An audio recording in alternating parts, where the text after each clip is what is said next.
Hello, Jet. So, Kamusta naman yung outing natin dito sa beach? okay lang, maganda naman. Yung dagat, kumusta? Maganda ba? Maalon o lagay? Mahalon, low tide nga eh. Pero maganda, masarap mag-swimming. Oo. Tama.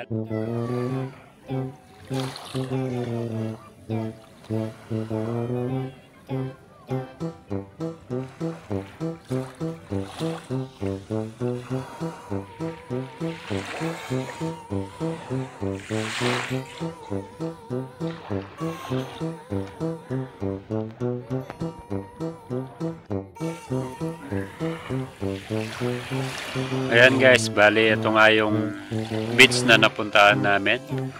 At ito rin yung beach na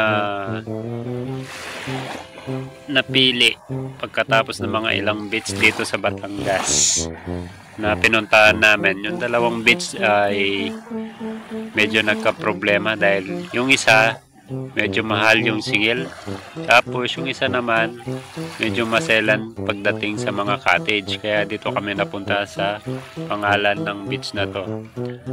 Ang pangalan pala ng beach na to is Calayo Beach dito sa Batangas.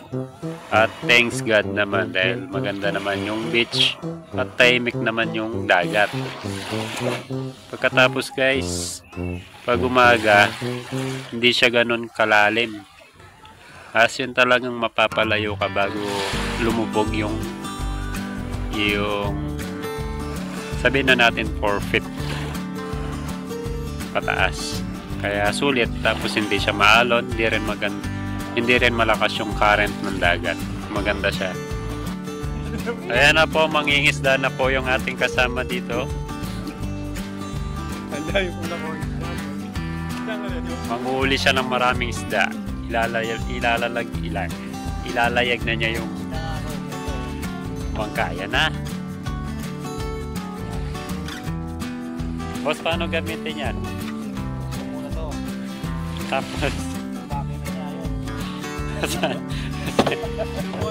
Asa yung makina niya?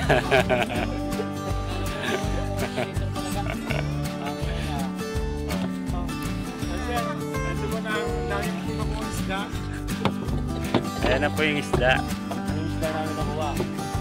Nanonood kami mamaya. Umaga. 5 AM.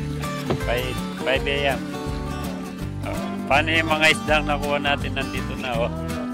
Ayan, oh. Ayan, mga janitor fish.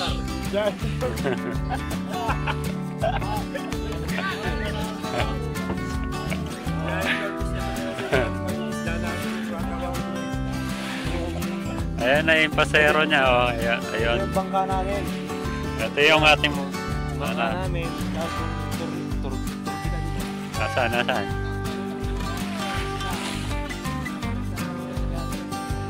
Nasaan yung 300 na pinaparenta niya?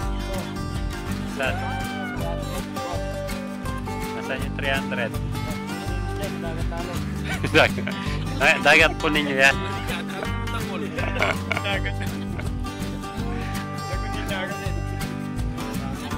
300 din yan. Ayan. O yung dagat, kailan mo nabili yung dagat?